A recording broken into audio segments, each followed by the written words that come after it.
A new bill that would prevent trans people from using public restrooms is making its way through the Texas House.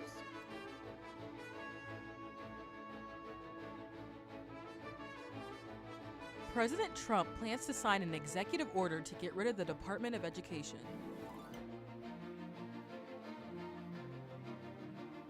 And a second American moon lander touches down this week.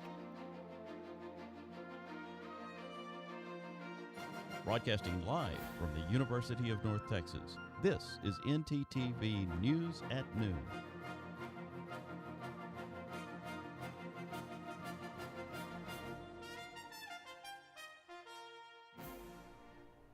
Good afternoon, and thank you for joining ntTV News at Noon. I'm Krista Adams. And I'm India Edwards.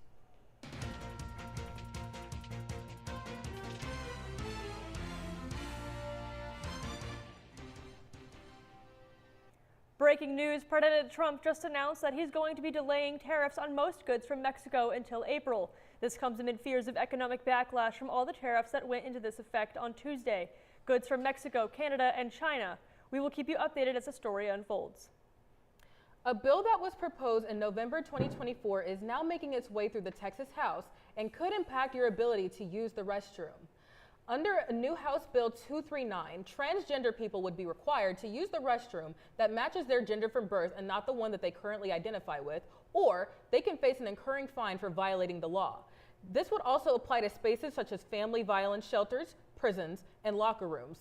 A similar piece of legislation tried to pass in the Senate in 2017 but died quickly due to a lack of support. This new bill has not reached the House floor yet, but has been co-authored and backed by a majority of the House chamber.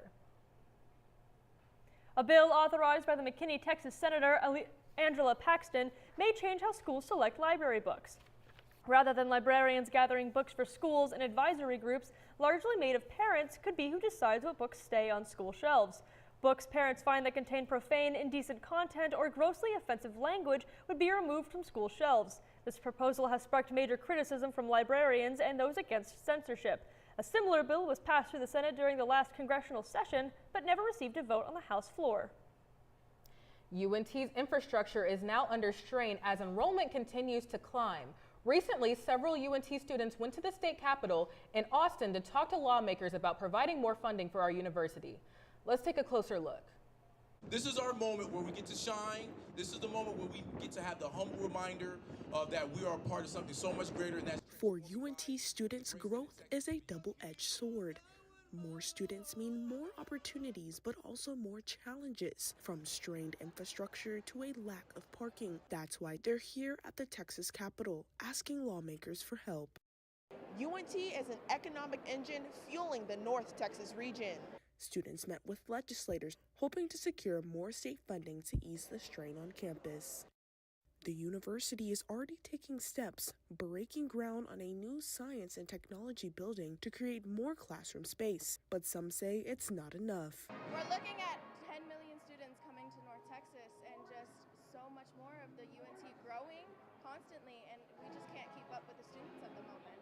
And so the state can really just provide the formula funding and everything that we need for this upcoming fiscal year so we can make sure we can support their students at their very best with more academic programs, with possible money for parking, just everything that the students are going through and just need help with.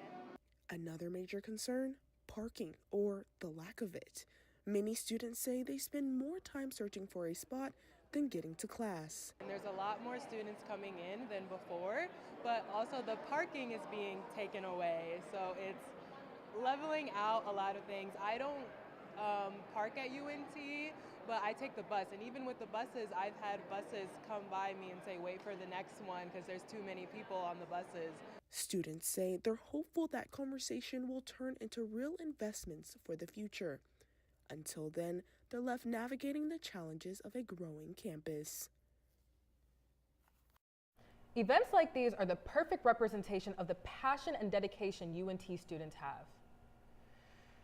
India, did you feel that cool air and warm sun coming in this morning? It felt so good after those storms. Oh, I love it when it rains. Water hitting the window, a cup of coffee.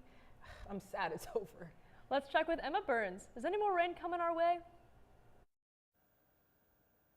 Thanks, guys. Fortunately for us, no rain is coming today. However, later in the show, I will have more information of when we can see rain. But right now, our current temperature, it's going to be 63 degrees. We're still feeling like 61, and those wind speeds are still a little high at 17 miles an hour.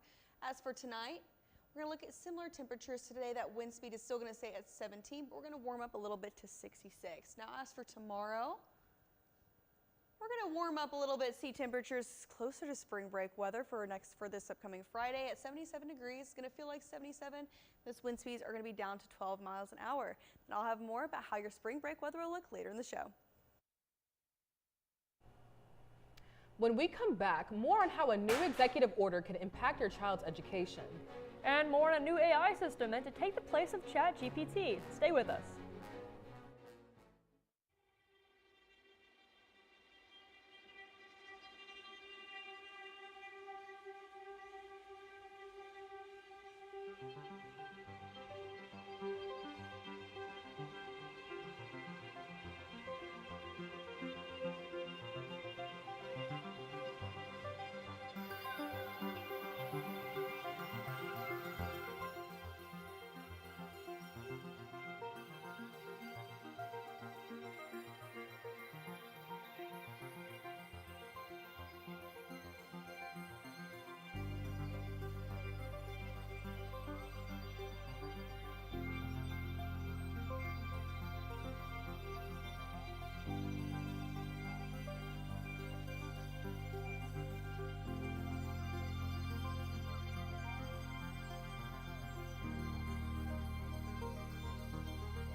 I wonder what's on the radio today.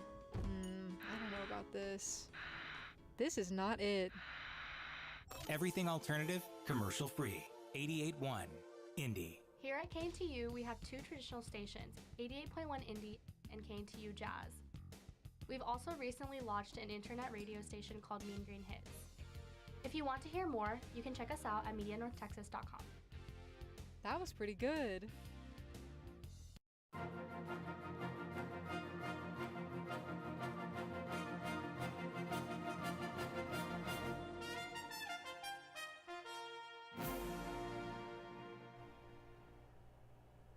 President Donald Trump is laying the foundation to dismantle the Department of Education, with the final decision being made as soon as today. The department that enforces civil rights protections in schools and offers federal financial aid to students has been under intense scrutiny by the new administration even before Donald Trump took office, with him calling it a big con job. The Department of Government Efficiency, better known as DOGE, has already conducted a new wave of layoffs in order to reduce government waste. However, the Secretary of the Department of Education, Linda McMahon, who was recently confirmed on Monday, has stated that eliminating the department entirely would require approval from Congress. A new Chinese-based competitor in AI by the name of DeepSeek has been stepping into the podium. The Chinese tech giant Alibaba unveiled its latest artificial intelligence model, rattling the world's tech community. This new AI that cost a fraction less than the U.S. competitor, with its high-performing reasoning model, DeepSeek focuses on problem-solving, coding, answering logic-based questions, so it doesn't quite mimic ChatGPT's interface. That's meant for long conversation and creative writing. We'll just have to wait and see how they stack up against one another. Well, we have some not-so-good news for the lover of cosmetics. That's right, Krista. We may have to start shopping elsewhere for our beauty products in Denton. Let's throw it over to Omar Najm to see what's really going on.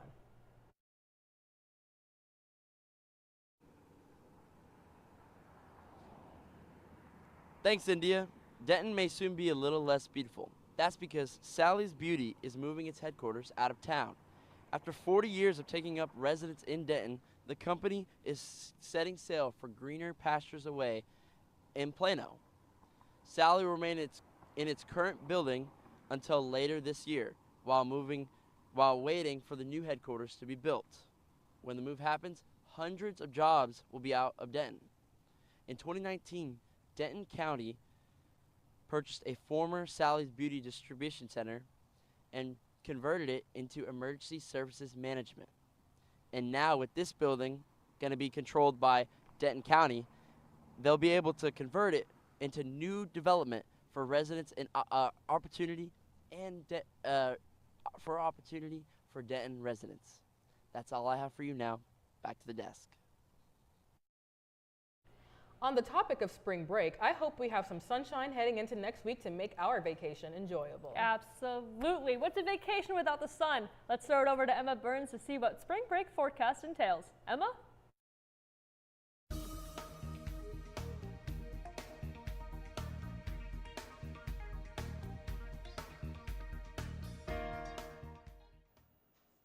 Thanks, guys. Spring break is creeping up on us, and luckily next week we're going to have some good weather. But across the state for today, we're looking at similar temperatures everywhere in the low 60s to mid 60s, so it's very, very comfortable weather. Now let's look across the state for today. All right, as we go up more north, if you're traveling to Oklahoma City today, expect a little cool down. But if you're going south to Houston, we're still going to see the same weather, but just feeling a little bit more humidity. Now let's check out that spring break weather. All right, so starting on Saturday, we're going to start out a little bit gloomy with some rain, but as for Sunday, we're going to start off the week good with temperatures coming up into the low 60s and then starting in the 70s on Monday. And we're going to be expecting partly cloudy skies and sunny all throughout the week. So everybody go outside. If you're staying in North Texas like me, go outside, enjoy the sunshine and the warm, warm weather. That's all I have. Back to you at the desk. Thanks, Emma. Spring break is just hours away. India, do you have any plans? I'm going to go spend some great quality time with my family as well as get some good beauty sleep. That sounds so much fun. But even if you don't have plans yet, there's still some time to make plans while saving money. CNN's Jen Sullivan has a good look at the deals you can still get for spring break. Are you dreaming of white sandy beaches? It's not too late to snag some spring break deals. I'm seeing some really interestingly low airfares. Expedia travel expert Melanie Fish says she's seeing some flights for as much as 40% lower than usual for the month of March. Places like New York to Puerto Rico, LA to Honolulu. Atlanta to Orlando, Orlando being a top spring break destination, 70% lower than typical. She says the best way to save is to bundle your flight and hotel. That's the way to save 30% or even more on your trip. Here's the catch. You have to be flexible with your dates to score the best savings. Thursday flights on average are about 17% cheaper than flying on peak days of the week. Another tip? Fish says prices typically dip the last week of April. But what if you're beholden to the school year calendar? Maybe consider a little road trip or even a staycation. For Consumer Watch, I'm Jen Sullivan. After the break, find out how NASA is making alterations to man-made probes billions of light years away. And how you can get in some fun right here on campus before you head home for the break. Stay with us.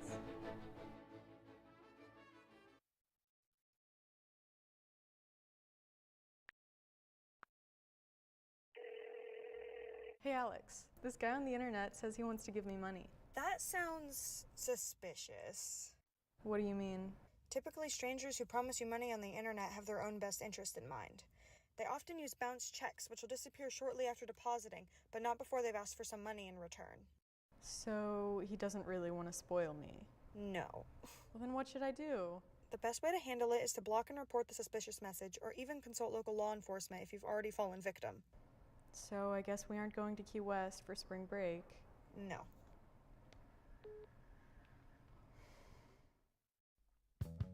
Are you looking for a fun club with travel opportunities? Dive into the UNT Swim Club.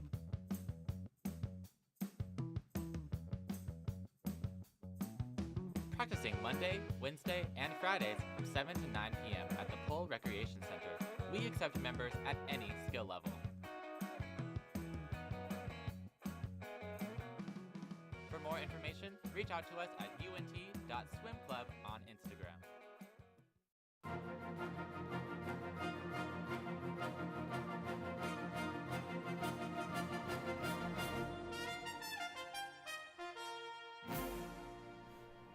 One thing about me, I love a good horror documentary, but sometimes I need a little bit of comedy to lighten up the story. I had the opportunity to sit in on a true crime podcast with two best friends, with one of them being one of our very own UNT alumni. From Bigfoot to true crime documentaries, these two moms from Dallas put their own comical spin on horror stories with their podcast, Sinisterhood. I was on maternity leave. I was watching The Keepers on Netflix and was like, I really think it would be cool to solve a cold case. And I asked my husband, are there groups that just get together and talk about true crime and cults versus like a book club? And he said, you should start that. So we started it, and at first we didn't know it was going to be a podcast, but then it became one. And I think around episode 13, we hit our stride. The duo met at a comedy club and decided to pair up to put their own twist on true crime documentaries. Although the podcast is quite comical, one of the sisters of Sinisterhood has a background in criminal law. I was working as an attorney at the time, and it was, you go to law school thinking like, I'm going to solve a cold case or I'm going to save the world. I had my own practice, and then I was at a big firm doing like private equity law, and I was like, am I the bad guy? Sinisterhood's twist on true crime, as well as spreading awareness on criminal cases, have gained them much notoriety, earning features in notable magazines such as Women's Health and The Vulture. For all of the true crime fans out there, you can find their tour dates on sinisterhood.com or listen to the podcast on Spotify and iHeartRadio. If you love all things supernatural, I highly suggest you go check it out. Speaking of things that are otherworldly, we are headed to the stars this evening. That's right, India. Let's blast off and fly over to Alicia Palacios for more information. Alicia? Thanks, you guys. NASA's space robot Athena is set to land on the moon today. A live stream is also being hosted for everyone to watch this event. If everything goes as planned, Athena would be the U.S.'s second successful touchdown this week. This first success is Blue Ghost. That space robot was also made by a Texas company, Firefly Aerospace. Once Athena finally lands, the two robots will meet up and look for ice on the moon's surface. That's not the only thing that's changing up in the skies.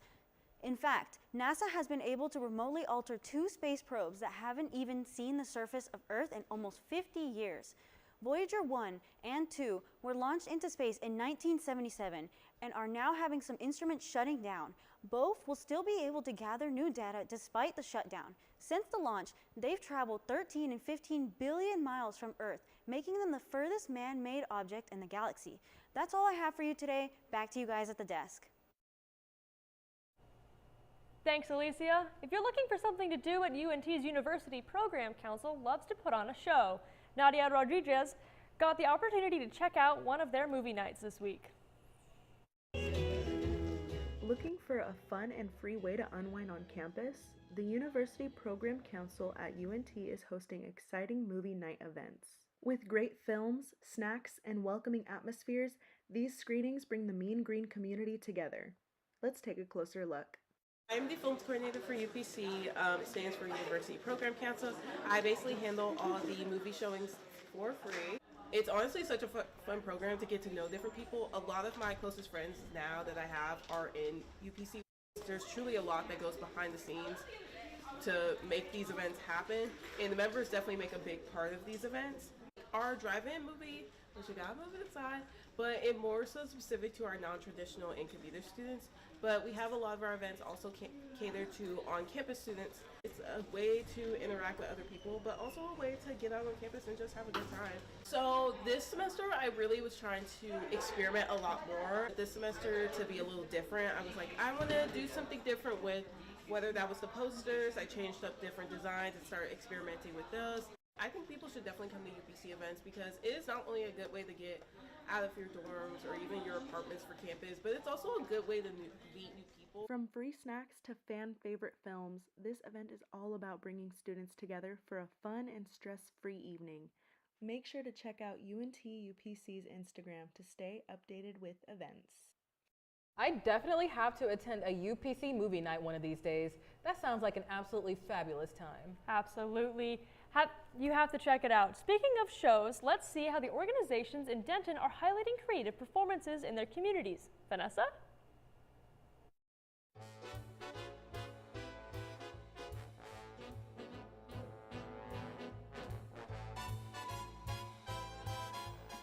Thank you guys. Our town Denton has a wonderful reputation of having colorful music scene and having a welcoming community for diversity.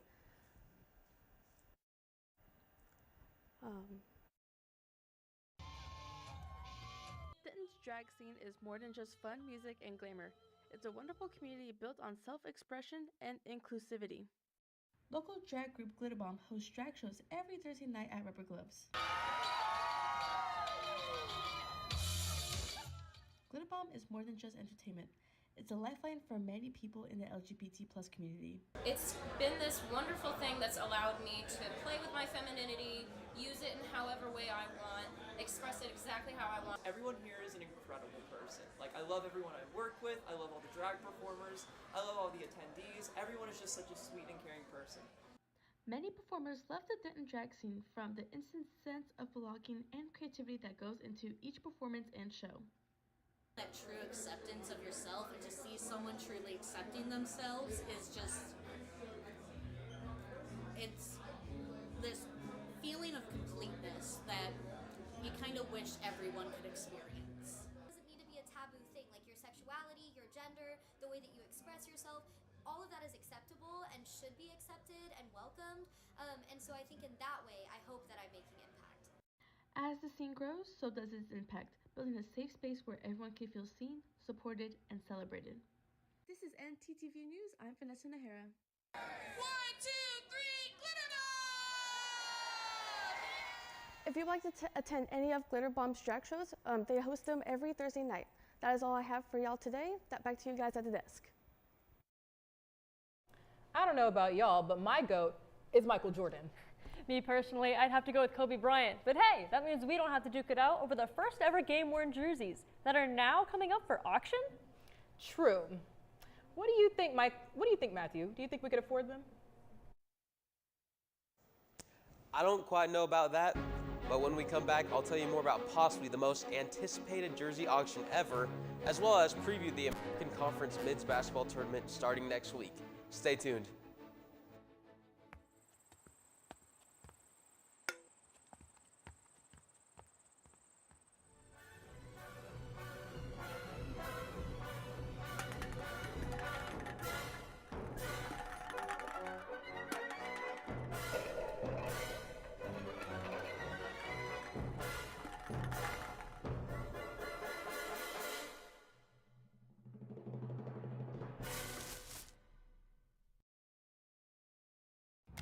Look up here. 1, 2, 3. Mom, Dad, I got it.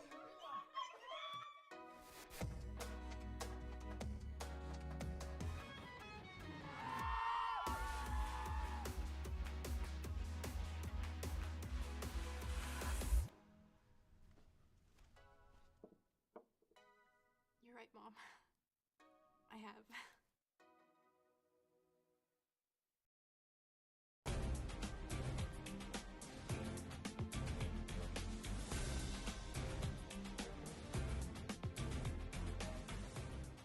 UNT men's basketball has had a great season this year. They have locked up the #2 seed for the conference tournament this year. Led by senior guard Atten Wright, UNT is holding opponents to averaging less than 60 points per game. Credit to head coach Ross Hodge and his coaching staff for the suffocating defense. They play Charlotte tonight in the Super Pit. Tip-off will be at 8. The Dallas Stars are on a heater, winning 6 out of their last 7 games. Even without crucial players like Miro Heiskanen and Tyler Sagan, the Stars have been one of the best teams in the NHL. Their offense has been exploding as of late, scoring at least 4 goals in their last 8 games. They currently sit at 3rd in the league and 2nd in the Western Conference with 21 games left on their schedule. They play the Calgary Flames tonight at the AAC. Puck drop will be at 7. When you're talking basketball and you hear the word GOAT, who do you think of? For most people, it's Michael Jordan, LeBron James, or Kobe Bryant. Well, 2 of them have their first ever game-worn jerseys going up for auction. Sotheby's is auctioning off Jordan and Bryant's jerseys, and in total, they are expected to sell for over $20 million. But I wouldn't be surprised if they go for much more than that. They will be sold later this year. That's all I have for sports. Back to the desk. Speaking of priceless collectibles, tell me, India, how much would you value a Cheeto at? A Cheeto? I don't know, maybe a nickel? Then what I'm about to tell you may come as a shock. A Flamin' Hot Cheeto shaped like the iconic Pokemon character Charizard just sold at auction for an incredible $87,840. The collectible named Cheetozard was discovered and preserved sometime between 2018 and 2022. It was sold by the Golden Auction House and comes in at an enclosed box with a custom Pokemon card.